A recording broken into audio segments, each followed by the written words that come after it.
Salmabit jurfasa სვენელებო და მეგობრებო, სანამ ახალ ვიდეოს წარმოგიდგენდეთ, მანამდე მინდა განახოთ ერთი ფოტო.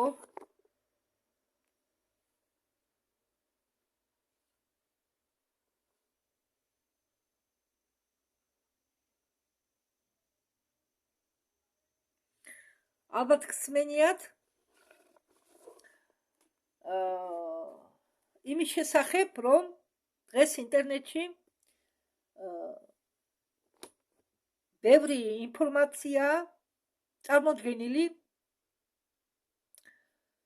იმასთან დაკავშირებით, რომ ყინულოვანი კედლის მიღმა არის განლაგებული ქალაქები გუმბათების ქვეშ და ინტერნეტში გაჟონა ინფორმაცია, უпроსტად ვიდეო დარკნეტიდან, რომლის ჩვენება ტელევიზიით აკრძალეს, რადგან ეს კადრები განადგურებდა ყველაფერს, რაც ჩვენ ვიცითო ისტორიის შესახებ. და ამ ქალაქებს უწოდებენ ღმერთების ქალაქებად. აქ მე მეგონა ეს ახლა თქვენ რომ წარმოგიდგინეთ, ეს არის სინამდვილეში ვიდეო ეფირი, მაგრამ ვიდეო როლიკი, მაგრამ აქ ამ კაცს მხოლოდ ფოტო აქვს მოყვანილი. ამიტომ მე თქვენ წაგიკითხავთ მხოლოდ ტექსტს. ეს არის ვიქტორ მაქსიმენკოვი.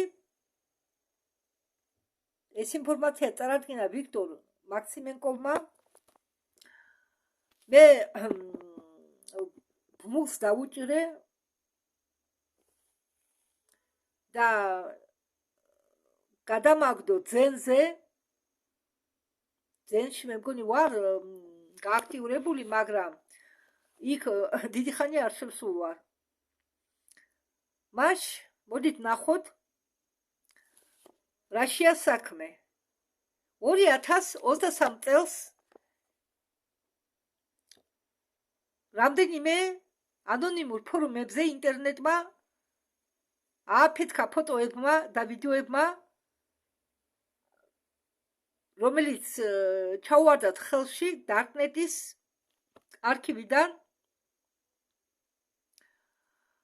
და ეს ვიდეო იყო გადაღებული სადღაც ანტარქტიდის ცენტრალურ ნაწილში და უჩვენებდა რაღაცას, რაც არ უნდა არსებობდეს სინამდვილეში ბევრის აზრით დედამიწაზე.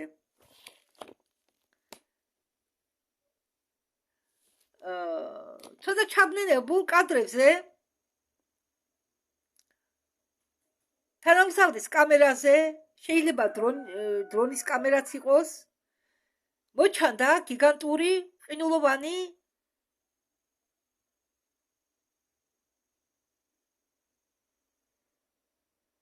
ქტე, რუსულად უწოდებენ უჭოს, ქტე იყო, მაგრამ იყო ჩამონგრეული, რაღაცნაირად ჩამონგრეული კედელი ჰქონდა ამ ქტეს, ყინულოვანი, რომელიც უკან უпроსტად თბილ დაბაში, რომელიც დაფარული იყო სიმწვანით და ნისლით, აღმართული იყო გუმბათის მაგვარი ნაგებობები, დაფარული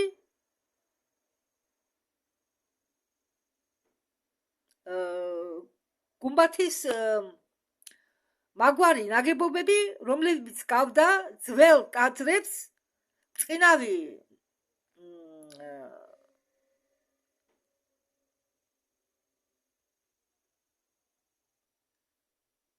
განათებით და უცნაური სიმბოლოებით, რომელიც იყო ამოჭრილი კედლებზე.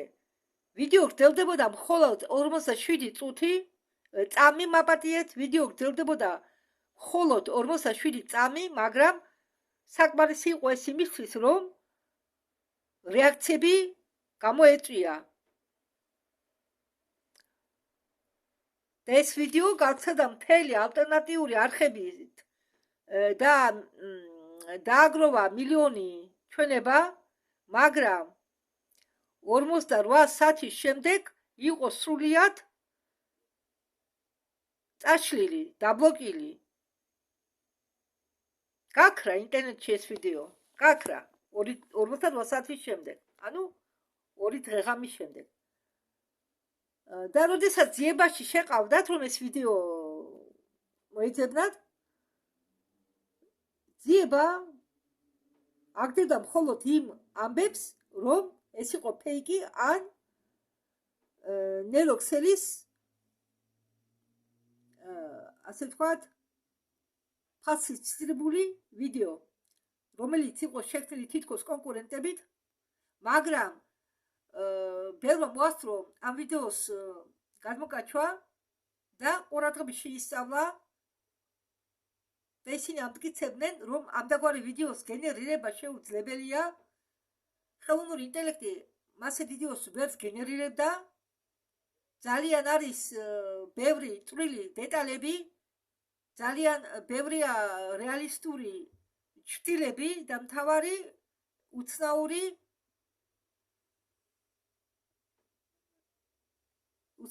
არის სიმბოლოების ასე ვთქვათ სიმბოლოები ამ შენობების კედლებზე ციმციმებდა. თითქოს ნათურები იყო დამაგრებული, ციმციმებდა. ის სინათლე ციმციმებდა ნათურებივით. არ როგორც ახალ წელს ნაძვის ხეზე ნათურები კიდია ხოლმე, ან რომაზებენ შენობებს და ციმციმებს, აი იმდაგვარად ციმციმებდა.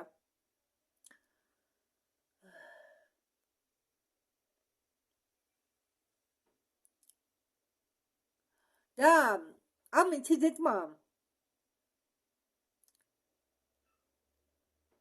ინციდენტიდან გამომდინარე, ბევრს გაახსენდა ძველი ლეგენდები ანტარქტიდაზე, იმაზე, რომ სადღაც იქ ყინულოვანი კედლის მიღმა დაფარული არა მხოლოდ შესასვლელი მიწისქვეშა სამყაროში, არამედ მთელი ქალაქი, რომელსაც უწოდებენ ღმერთების ქალაქს და რომელიც იყო აშენებული იქ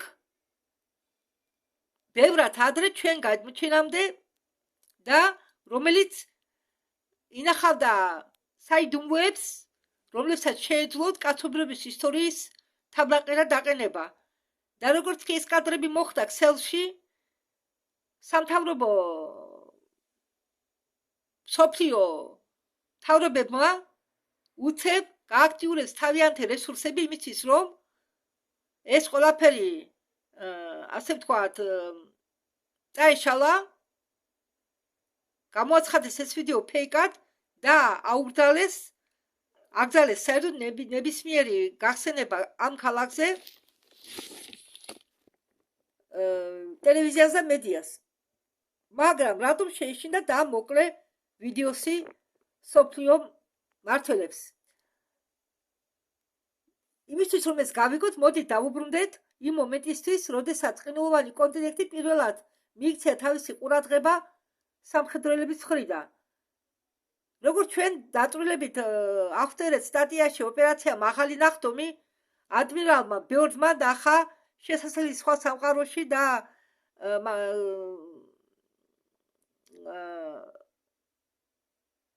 ქვეყნის მმართველებმა გაასაიდუმლეს ეს 100 წლით ეს ინფორმაცია. ჯერ კიდევ 1947 წელს ადმირალ რიჩარდ ბიორდი და მისი ეკიპაჟი შეეჯახა გაუგებარ მოვლენებს ცაში ანტარქტიდაზე, რის შემდეგ მათი მისია იყო სასწრაფოდ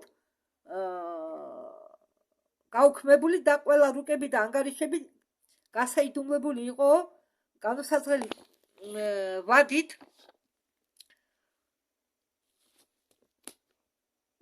მე ვიცი ინფორმაცია ერთი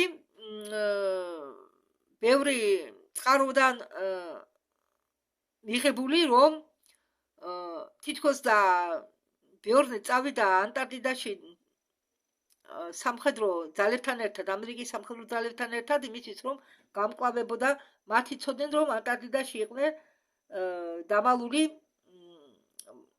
გამოყოფილი ფაშისტები. ანუ არისტოკრატიული ნაწილი გერმანელებისა გამოიყო, ვინც იყო დაკავებული უკვე ომის პერიოდშიც კი ჰიტლერთან ერთად ამ ეზოტერიკული ამბებით და არტეფაქტების შეგროვებით. ჰიტლერი ეძებდა არტეფაქტებს, ეძებდა შესასვლელებს ამ საიდუმლო სამყაროებში, შამბალასაც კი ეძებდა და ამერიკელებს უნდათ ამ გერმანელების განადგურება, ვინც გადაურჩა მათ, ვინც გაიქცა. მაგრამ ბიორნს ეს ახლა აქ არ წერია, ეს გიყვებით უბრალოდ მე ერთხელ მაქვს ეს მონაყოლი. და მაგრამ ბიორნი ამერიკელები საერთოდ არ ელოდნენ, რომ ამ გერმანელებს დაეხმარებდნენ დრაკონიელები. ხო, და დრაკონიელებმა დაეხმარნენ თავიანთი ანტარქტიდის ქვეშ განლაგებული ყინულოვანი გამოქვაბულები დაუთმეს გერმანელებს და გერმანელებისთვის ეს გამოქვაბულები აღმოჩნდა იმხელა რომ ეგონათ აი წარმოიდგინეთ ალბათ ბევრს გაქვთ ნანახი ალისა სასწაულის სამყაროში ხო და ალისაც რომ დააპატარავებენ და იმხელა უდიდესად ეჩვენება სამყარო სადაც ის მოხდა აი ამდენგვარ სიტუაციაში ჩავარდნენ გერმანელებიც იმიტომ რომ დრაკონელები იყვნენ ძალიან მაღლები და მათი გაბარიტები საერთოდ არ შეესაბამებოდა ადამიანის გაბარიტებს. ხო, მე ვიცი ეს თემა, მაგრამ კიდევ რაღაც ნახესო თქვენს ეს, მაგრამ არავინ არ დაასრულა ბოლომდე რა. მაგრამ საქმე იმაშია რომ განადგურდა მთელი სამხედრო ჯარი ამერიკელებისა და გადარჩა მხოლოდ ბიორნი, უпростоრად ის დატოვეს ცოცხალი რომ მიეტანა ამერიკელებისთვის პასუხი. მაგრამ ეს მე არ ვიცოდი რომ ბიორნი შევიდა უпростоრად რომ ბიორნმა ნახა შესასვლელი სხვა სამყაროში.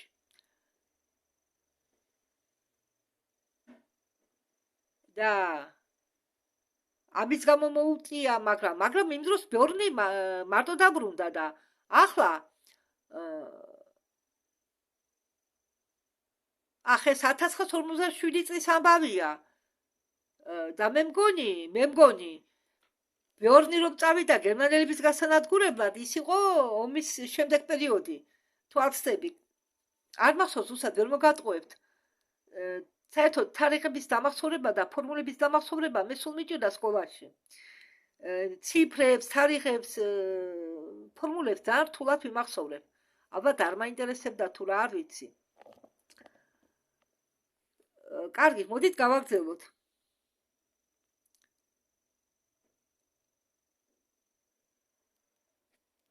ხო.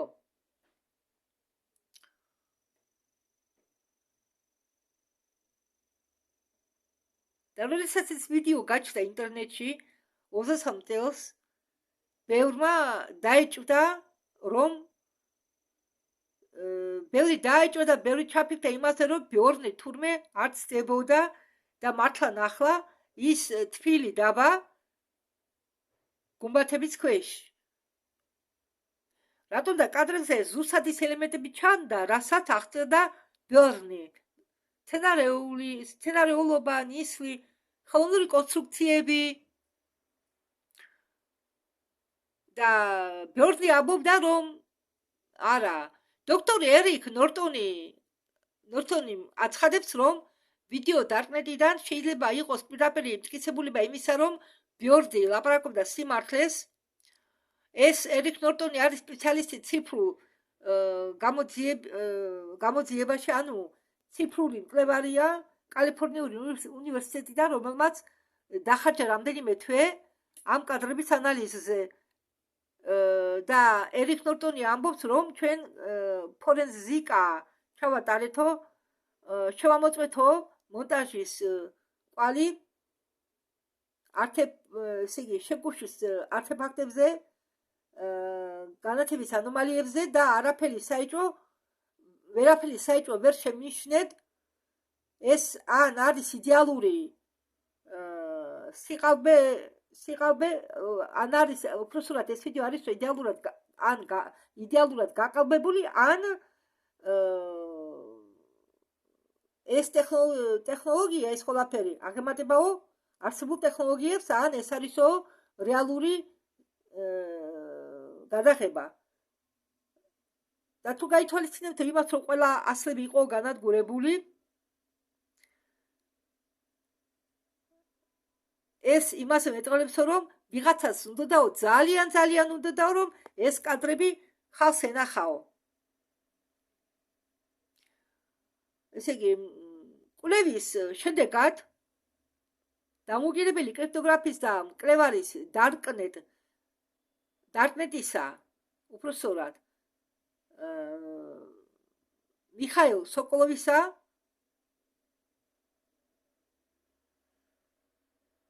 ეს მიხაილ სოკოლოვი ყოფილა მკვლევარი დარკნეტის და კრიპტოგრაფი, დამოუკიდებელი კრიპტოგრაფი და ეს ვიდეო გაჩნდაო ფორუმზე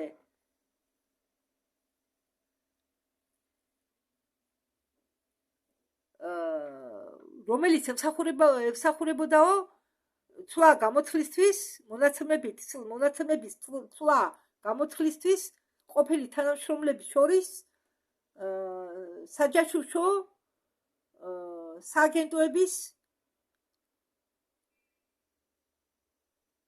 შორის ყველა ქვეყნებისა. ანუ ეს იყო საერთო ფორუმი, სადაც ყველა ქვეყნების საჯაშუშო სააგენტოების ყოფილი თანამშრომლები უზიარებდნენ ერთმანეთს ამა თუ იმ მონაცემებს. და ანონიმმა, რომელმაც დაადო ეს ვიდეო, წარსდგა როგორც ინჟინერი ოპერატორი თანამგზავრის დაჯგუფებისა, რომელმაც განაცხადა, რომ მუშაობდა ერთ-ერთ კომერციულ თანამგზავრზე მაღალი ნებართვით და შემთხვევით გადაიღო ეს მონაკვეთი, როდესაც მისი კოლეგებმა დაავიწყდეს, როდესაც მის კოლეგებს დაავიწყდათ ამ გადაღებულ მასალაზე ნიღაბის დადება. ანუ მასკირობა დაავიწყდათ ამ მონაკვეთის. ეს ადამიანი ამტკიცებდა, რომ ამდაგვარი რეგიონები რეგულარულად რეტუშირდება, ანუ იღებება პუბლიკაციის წინ, სანამ პუბლიკაციაში გავა, რაც არა სანახავი ხალხისთვის იმ ადგილებს ღებავენ. ამას უსუალოდ ეწოდება რეტუშიროვკა. მაგრამ ზოგჯერ ხდება რაღაც, ასე ვთქვათ,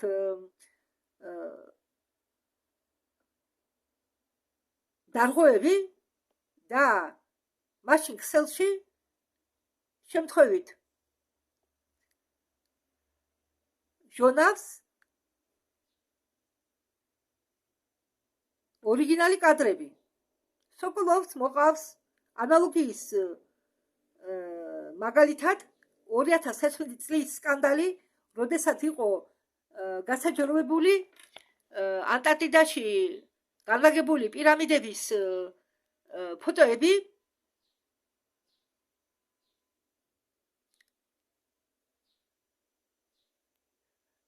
და რომელზეც მოგვიანებით ახსნეს, რომ ეს პირამიდები კი არა, ეს იყო ჩრდილები, მაგრამ ის ფოტოები იყო უფრო ნაკლებად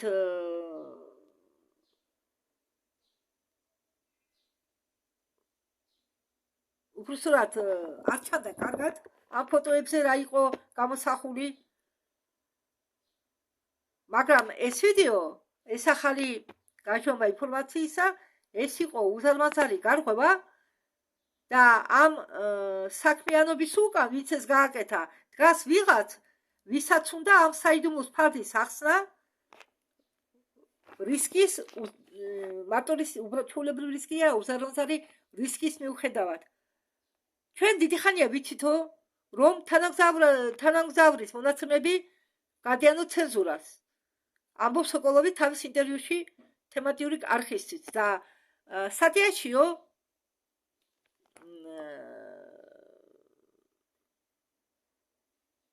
თანამგზავრები იტყვებიანო, რადგან NASA მალავსო ნამდვილ კადრებს, ნამდვილ გადაღებულს ანტარქტიდაში და Google Maps-ი კი უჩვენებს მხოლოდ თეთრ ლაქას. და ჩვენ უკვე გავარჩიეთ, რომ ყველა ცენტრალური რაიონები ანტარქტიდისა საჯარო რუკებზე წარმოადგენენ თავად თეთრ ლაქებს დეტალების გარეშე. ახლა კი ჩვენ გვაქვს იმისი დამოწმება, რომ ამ თეთრი ლაქის ქვეშ იმალება რაღაც, რასაც ძალიან მალავენ. ვიდეო ამტკიცებს, რომ კედლის უკან სინამდვილეში არის რაღაც, რის ნახვა ჩვენ არ შეგვიძლია, შეიძლება იმავე ნანგრევები, რომელიც გასაიდუმლეს ბორნის შემდეგ. ახლა მე ამაზე შევჩერდები და თქვენ შეგახსენებთ ალენა ბერეგინიას ვიდეოს, სადაც ის ყვება იხსენებს უფრო სწორად, რომ ერთ-ერთ სხეულიდან გასვლის დროს მან გამოიკვლია ანტარქტიდა. ეს შეგნებული გამოსვლა იყო სხეულიდან, თუ მე თქვენზე ნათქვამი მაქვს, რომ ალენა და ის გოგოები, რომლებსაც მე ვუსმენ, ხედავენ წვრილ დონეს, შეუძლიათ აი თქვენ გელაპარაკონ და თან თვალი გააყოლონ, მოვლენეს თუ რა ხდება წვრილ დონეზე. აქვენ მაგის უნარი მაგათ და ამდაგვარად ალენა ბერეგინიამ მიაგნო ქალაქს ანტარქტიდაში თავისი ბაღებით, სკოლებით, მაგრამ ეს არ იყო ნახევარხმელეთის ქალაქი, არამედ იყო ჩვეულებრივი ადამიანების ქალაქი, რომელსაც იცავდნენ. ასეთი ქალაქები ბევრია. კარგი, მოდით გავაგრძელოთ.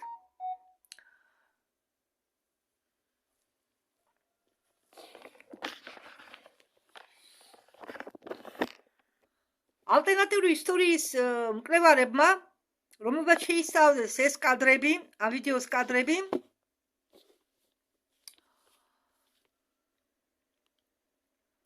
ვარაუდობენ, რომ ეს გუმბათისებული შენობები იქნებოდა ან ძველი ცივილიზაციის ნარჩენები, რომელიც არსებობდა ყინულოვანი პერიოდამდე, ან უფრო ეგზოტიკური ობიექტი, კარიბჭეები ამა თუ იმ გაზომილებაში, რომლებიც იყო დატოვებული აქ არამიწიერი არსებებით. ზოგმა ეზოთერიკოსებმა, ასეთებმა როგორც გრემ ჰენკოკი, თავის წიგნებში არაერთხელ ახსენა, რომ ანტარქტიდა იყო ადგილი ატლანტიდის განლაგებისა და რომ მისი მცხოვრები ფლობდნენ ტექნოლოგიებით, რომლის აღდგენას ჩვენ ვერ შევძლებთ ვერასდროს.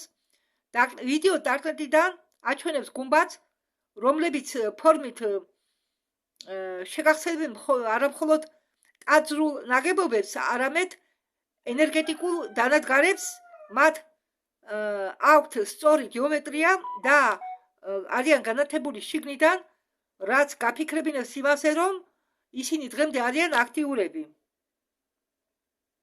პროფესორი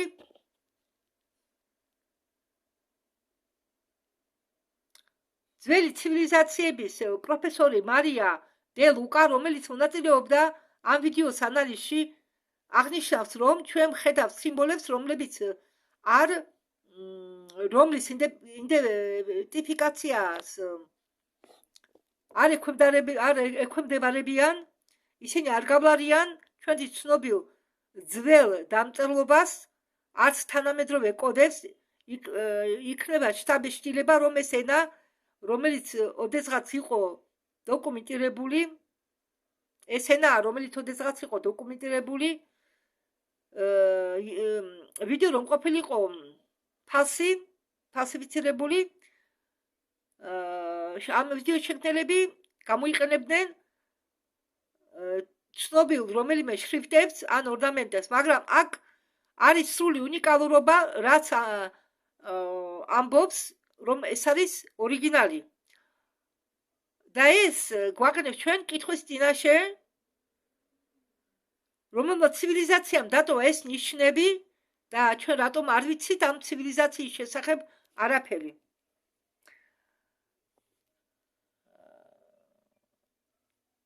ახლა კი ეს ყველაფერი დავაკავშიროთო ინფორმაციასთან ანტარქტიკასთან დაკავშირებით, რომელიც ინფორმაცია ჩვენ ამოვიღეთ წინა გამოკვლევიდან. ესე იგი, მოლაპარაკება, უпростоრად შეთანხმება ანტარქტიკაზე 50 ქვეყანამ ხელი მოაწერა დუმილის პაქტს და დუმილი უკავშირდება იმას თუ რა არის დამალული ამ სტატიის უკან, რომელსაც ეწოდება გარემოს დაცვა. 1959 წელს ამ ხელშეკრულებამ აუკრძალა ყველა სამხედრო ოპერაციებს ბურღვა კონტინენტზე და მადრიდის პროტოკოლი 1998 წლისა დამატებით შეზღუდა სამეცნიერო სამუშაოებით